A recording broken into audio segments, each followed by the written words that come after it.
Hello and welcome to the Gaggle What We Challenge, and if necessary, destroy media narratives. I'm George Szamuely, and I just want to record a short video on the dramatic developments of the day.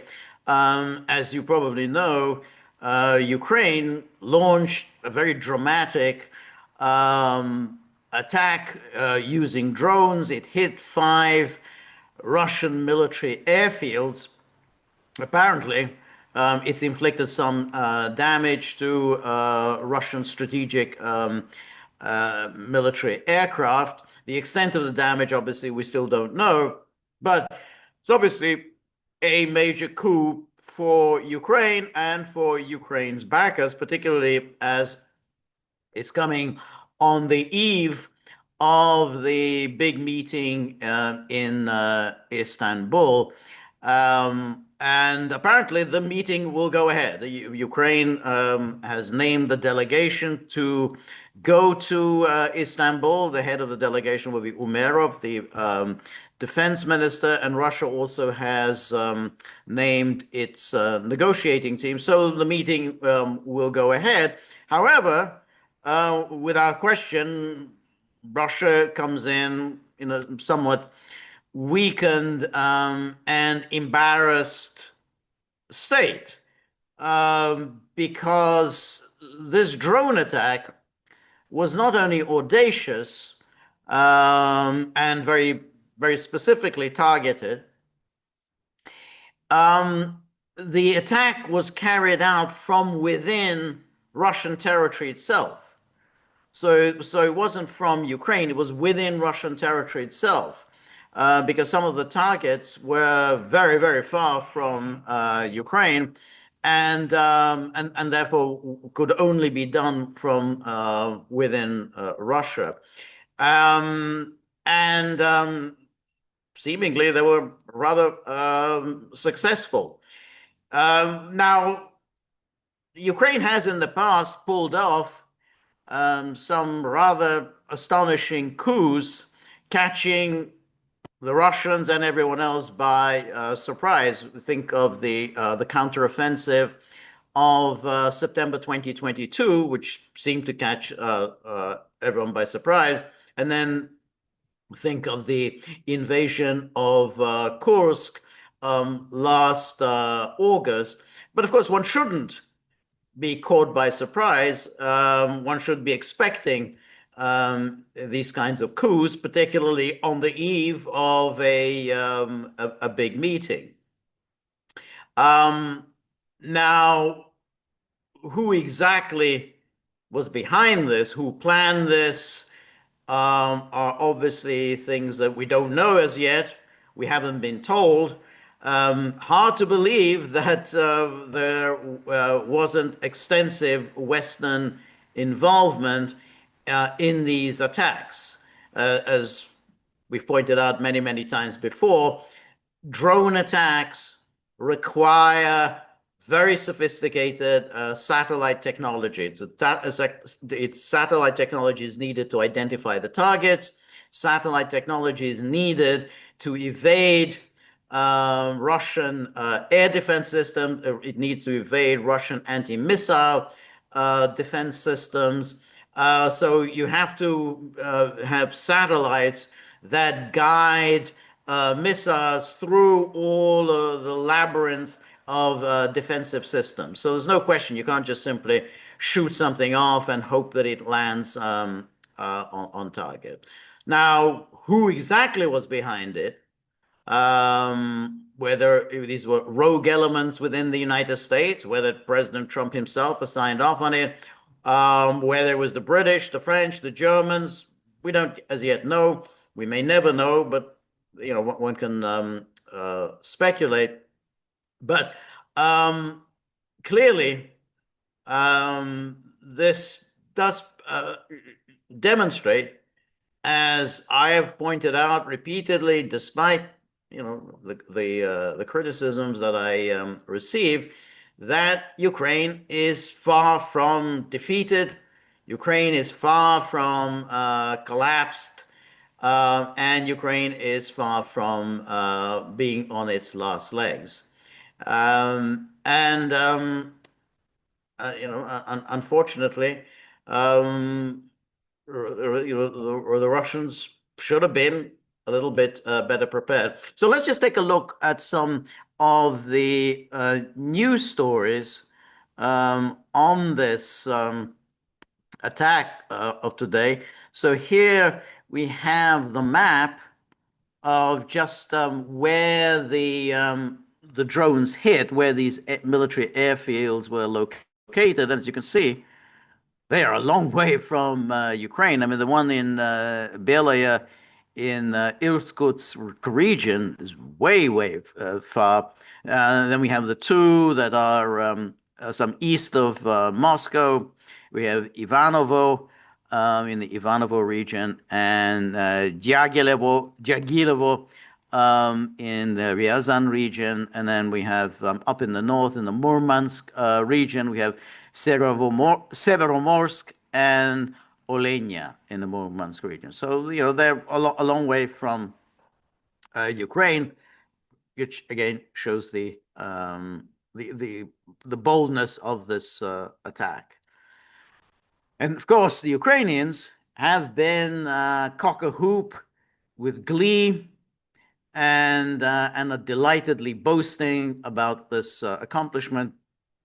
Zelensky sent out this tweet saying, head of the security service of Ukraine, Vasil Malyuk, delivered a report regarding today's operation, an absolutely brilliant result, a result achieved solely by Ukraine. Now, the fact that Zelensky says achieved solely by Ukraine doesn't mean we need to believe it for 1 minute. First of all, it's understandable why he would want to take credit for its success, though, we should hold off a little bit. We need to determine tomorrow just how successful it was, how much real damage the drones inflicted. I mean, the humiliation for Russia is apparent, but in terms of actual damage, we still don't really know.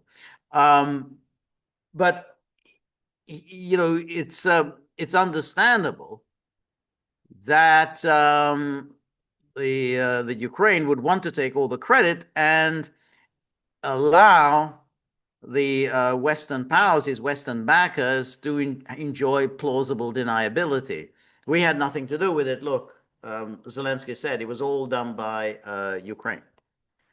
Now he says 1 year, 6 months, and 9 days from the start of planning to effective execution. So he claims it was an 18-month plan. So if that's the case, that's 18 months, then it's very interesting that he does it on the eve of these peace talks.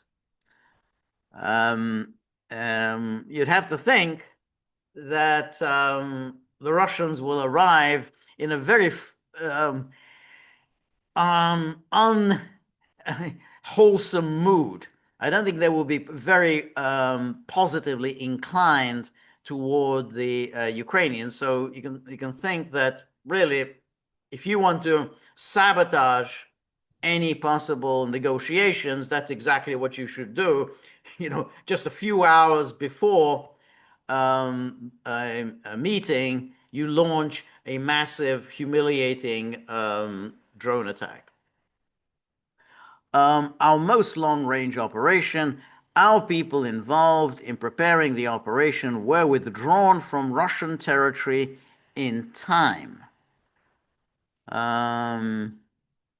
So what he's saying here, and I think this is what's important, is that he's admitting that the drones were launched from Russian territory.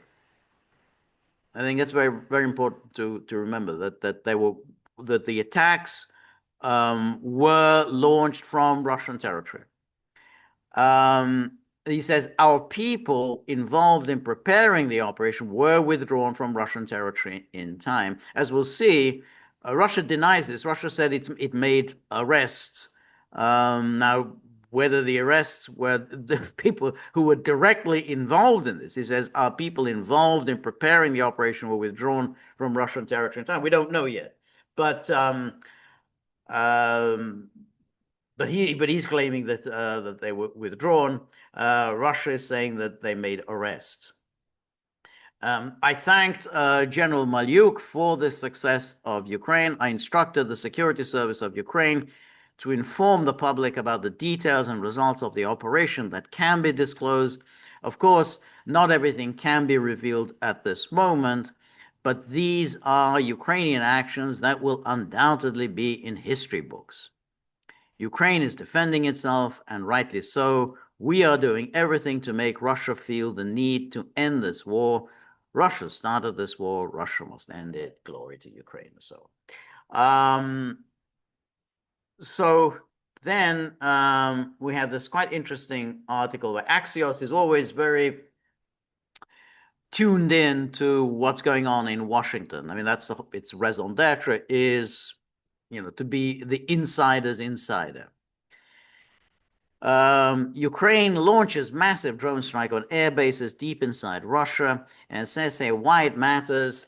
The wide-ranging attack took place shortly before Ukrainian President Volodymyr Zelensky announced he's sending a delegation headed by Minister of Defense Rustem Umerov to ceasefire talks with Russia in Istanbul on Monday. Again, I have to say it, but because one needs to say it, these are not ceasefire talks. They're talks about a settlement, about a lasting settlement in Ukraine. But however, the media always want to focus just on this thing of the ceasefire, the 30-day ceasefire talks. They're not a ceasefire talks. They're peace talks. Ukraine did not notify the Trump administration of the attack in advance, a Ukrainian official said. So this repeats what Zelensky said, and the fact that a Ukrainian official says this doesn't mean anything. That may well be a condition of the Americans assisting, is that you deny that the Americans were in any way involved. Now, as I say, there had to have been some Western involvement, could well be within the Pentagon. And within the Pentagon, if they were involved, it's very unlikely that they would have told Trump. You don't tell the president about very delicate operations. That's the whole point. You give the president plausible deniability. So that doesn't mean that Trump didn't approve of it, but they probably just didn't tell him because they don't want to put him in a position of knowing about something, and then he has to explain himself and has to admit something or lie about it. So you just don't tell the president what happened. A U.S. official also told reporters the Trump administration was not made aware of the attack. Again, that's what a U.S. official would say. You don't really expect the U.S. official to admit that the Trump administration was involved, particularly at the moment when Trump is trying to act as a mediator. Anyway, it says, this is Axios again, driving the news, a Ukrainian official told Axios the operation was conducted by the country's security service and was planned for more than a year. That's the same what Zelensky tweeted out. The official said intelligence officers launched attack drones from trucks that have been covertly placed near Russian air bases, some of them in Siberia, thousands of kilometers from Ukraine. So that's the important point, that the drones were launched from trucks deep inside Russia, trucks that were parked near Russian air bases. So that requires quite a lot of sophisticated planning, and certainly a breakdown in Russian security, breakdown in Russian intelligence in allowing these trucks to be parked near, one would have to think, highly secret military air bases. Around 40 Russian military planes, among them strategic bombers, were reportedly hit in the attack. So these are strategic bombers. In other words, they carry nuclear weapons. 40, that's the estimate given, were hit. We don't know the extent of the damage, but that's the number that is appearing in all the media reports. A Ukrainian official said the planes that were attacked were used by the Russian military for airstrikes on Ukrainian cities. The Russian Ministry of Defense confirmed air bases in 5 different parts of Russia were attacked. In 3 of the regions, the attacks were repelled, the ministry claimed. According to the ministry, several aircraft caught fire but have been extinguished following the attacks in the Murmansk and Irkutsk regions. There were no casualties in the attacks. And then we have the Reuters story. It says, to attack Russian air bases, Ukrainian spies hid drones in wooden sheds. So this elaborates on the truck story. So now it turns out that there were sheds parked on top of the trucks, and it was inside the sheds that the drones were located. So it says Ukrainian secret services were able to attack strategic bomber aircraft at Russian air bases on Sunday by hiding explosive-laden drones inside the roofs of wooden sheds. Ukraine's domestic security at the SBU acknowledged that it carried out the operation, codenamed Spiderweb, and said it had caused considerable damage. And then it says the sheds were loaded onto trucks that were driven to the perimeter of the air bases. The roof panels of the sheds were lifted off by a remotely activated mechanism, allowing the drones to fly fly out and begin their attack. The security official, who spoke on condition of anonymity, said strikes were conducted on Sunday on 4 air bases. 41 Russian warplanes were hit.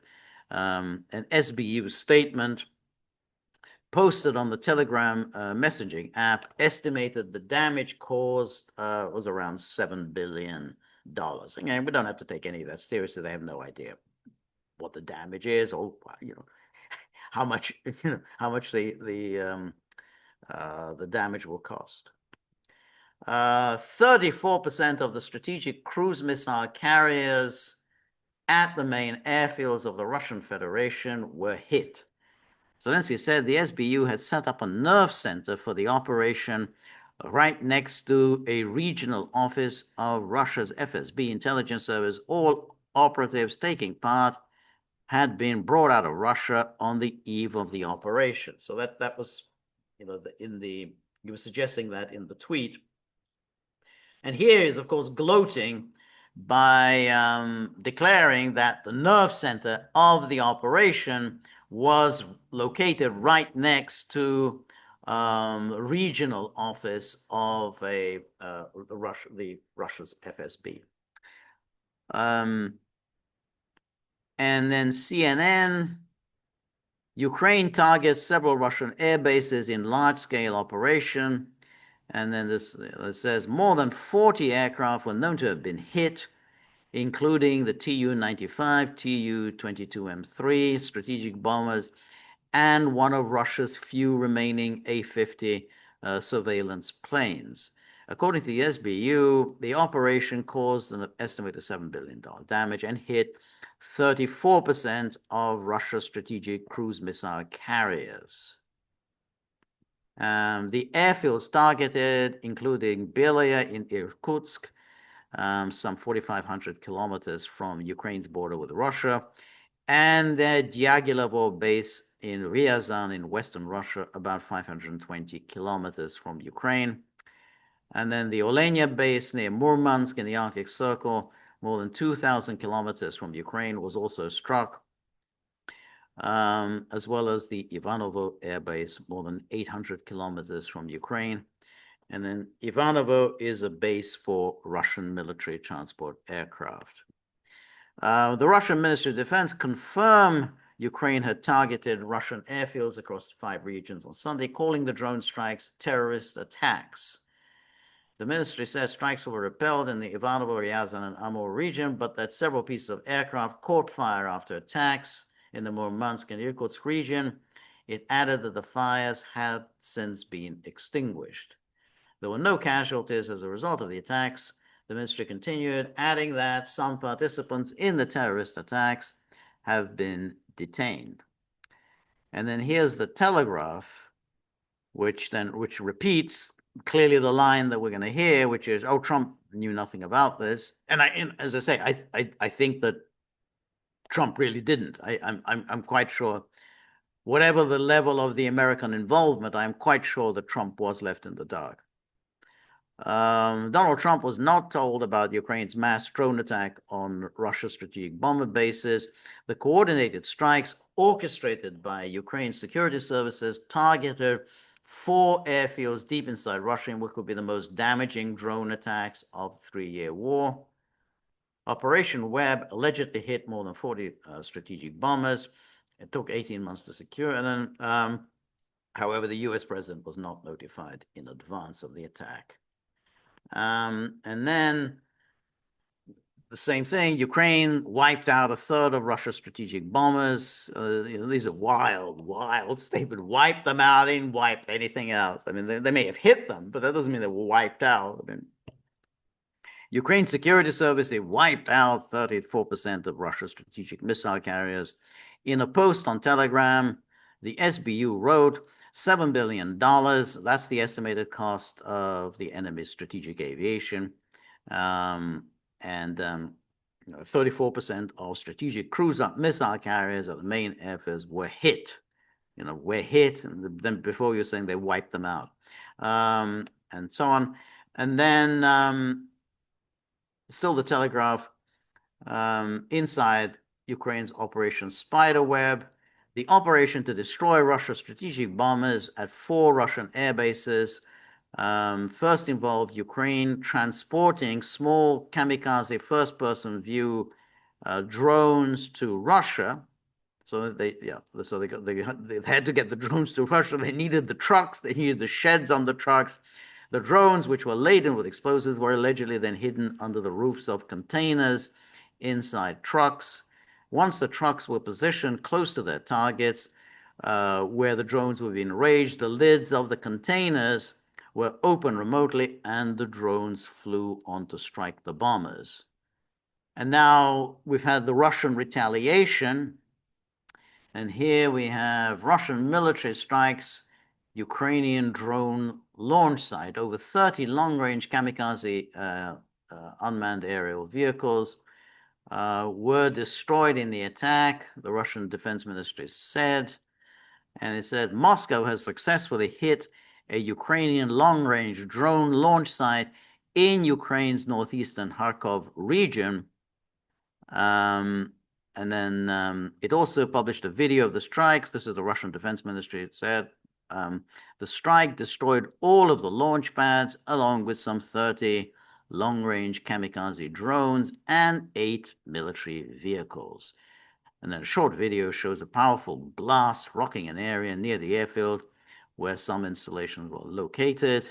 According to the ministry, a Russian Iskander-M ballistic missile system was used in the strike. Now, of course, when you read this, and assuming it's true, you wonder, okay, you mean you've been fighting this war for more than 3 years in the Kharkov region, and it's taken you all this time to take out a Ukrainian long-range drone launch site in the northeastern Kharkov region. And they said the strike destroyed all of the launch pads, along with some 30 long-range kamikaze drones and 8 military vehicles. So you wonder, well, what took you so long? Why hasn't this already been done? I mean, so you obviously knew all about it. You could have destroyed it and you haven't done it. So, I mean, Russia has now been in the Kharkov region for more than 3 years.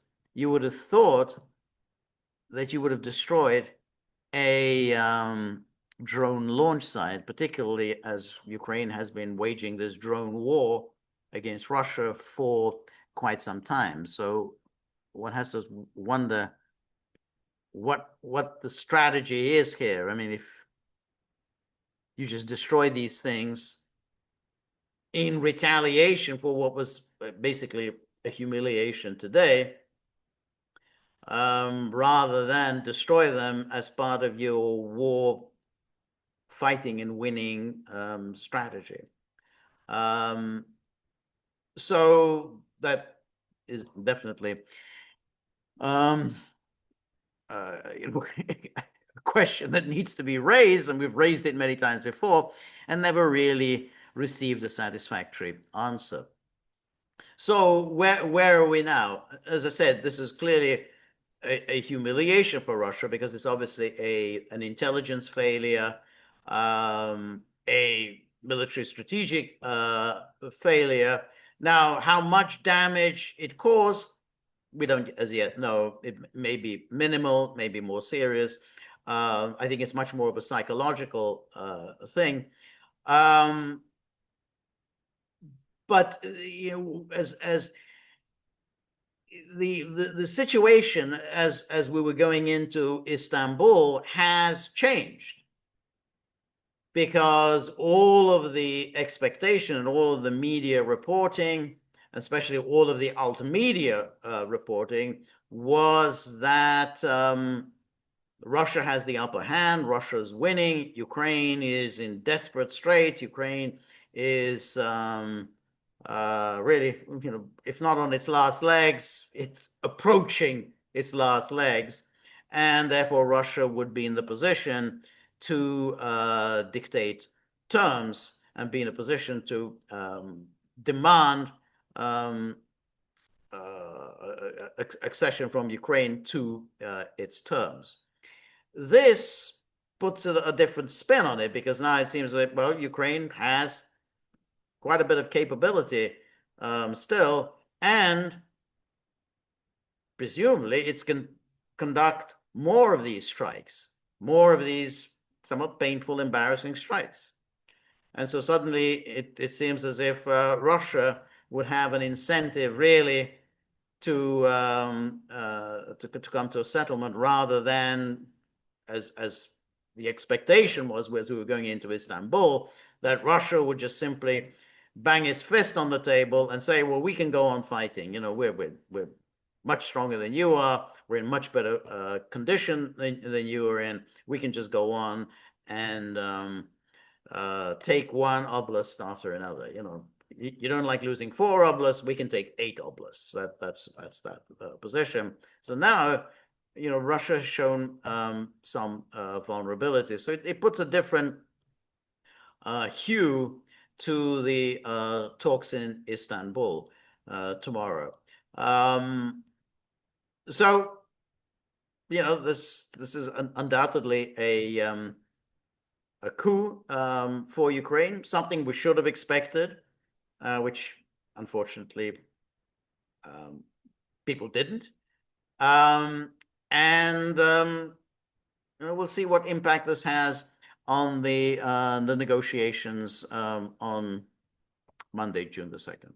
Anyway, we will obviously have much more to say about the this drone attack during our live stream tomorrow, 10 a.m. Eastern time. I think there'll obviously be a lot more information available, and we'll be able to answer some of the questions that at the moment we don't yet know the answers to. So thank you very much for joining me. And remember, if you like the gaggle, please like, share, and subscribe. See you soon. Bye-bye.